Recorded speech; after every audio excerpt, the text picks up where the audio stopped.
మనం చాలా ట్రైన్‌లో ప్రయాణం చేసుంటాం.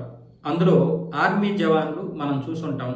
పాపం వాళ్ళు బాత్రూముల దగ్గర కూడా కూర్చున్నటువంటి సందర్భాలున్నాయి. సీట్లు దొరక్క. అలాంటి పరిస్థితులు ఎందుకొచ్చాయంటే రిజర్వేషన్ దొరక్క కాదు. వాళ్ళకి అప్పటికప్పుడే డ్యూటీకి రమ్మంటారు. ఇలాగ సెలవులిస్తారు. సరే ఇంట్లో ఇలా బ్యాగ్ పెడుతున్నాడో లేదో అనగానే మళ్ళీ రమ్మంటారు. లేదనుకుంటే సెలవులు కొన్ని రోజులు ఇస్తారు. ఆ సెలవులు ముగియక ముందే వెంటనే వచ్చేయమంటారు. అప్పుడు వాళ్ళకి రిజర్వేషన్ చేసుకోవడానికి సమయం ఉండదు. పోనీ సమయం ఉన్న రిజర్వేషన్ దొరకదు. ఆ సమయానికి వాళ్ళు వెళ్లాల్సిందే. పైగా ఫ్లైట్లో జర్నీ చేసేటటువంటి పరిస్థితుల్లో కూడా లేరు మన యొక్క జవాన్లు.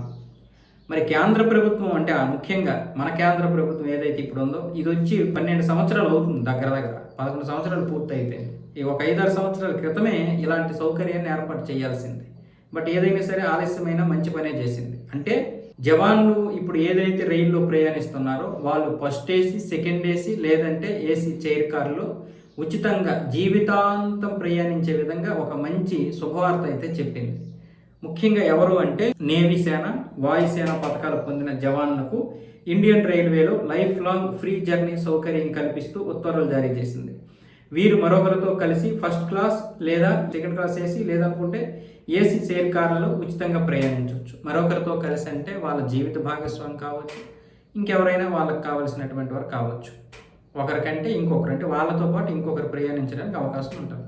ఒకవేళ వివాహం కాని వారు ఇలాంటి వీర జవాన్లు ఉంటే వాళ్ళ యొక్క తల్లిదండ్రులు కూడా ఈ యొక్క సౌకర్యాన్ని వినియోగించుకోవచ్చు అని కేంద్ర ప్రభుత్వం చెప్పింది.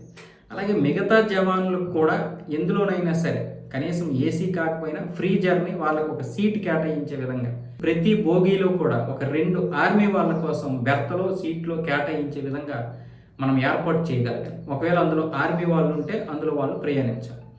ఒకవేళ 4-5 ఉన్నా పర్వాలేదు, వాళ్ళు అడ్జస్ట్ చేసుకుంటారు అందులో. ఒకవేళ వాళ్ళు లేకపోయారు అనుకోండి, వేరే వాళ్ళు ఎవరైనా కూర్చోవచ్చు, పడుకోవచ్చు అన్న విధంగా తీసుకురావాలి.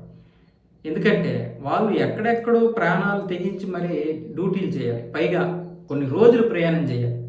ఇక్కడ ఉదాహరణకి మన విశాఖపట్నంలో ట్రైన్ ఎక్కితే వాళ్ళు మళ్ళీ ఢిల్లీ చేరుకోవడమో లేకపోతే నాసిక్ చేరుకోవడమో ఎక్కడైతే వాళ్ళ విధి నిర్వహణలో ఉంటుందో ప్లేస్ అక్కడికి వెళ్ళడానికి రోజుల తరబడి 30 గంటలు 40 గంటలు జర్నీలు చేయాల్సినటువంటి పరిస్థితుల్లో వాళ్ళు బాత్రూముల దగ్గర ఎక్కడెక్కడో చేస్తున్నారు.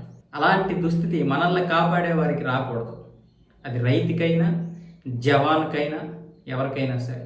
డబ్బున్నోడికి మాత్రమే కాదు, ఆ పరిస్థితి ఎవరికి రాకూడదంటే దానికి ఏదో ఒక ఏర్పాటు చేయాలి కేంద్ర ప్రభుత్వమే. అయితే వీళ్ళు కేంద్ర ప్రభుత్వం ఏం చెప్తుందంటే అందరూ రిజర్వేషన్లోకి రావాలి, అందరూ రిజర్వేషన్ చేసుకునే కెపాసిటీ సంపాదించాలి.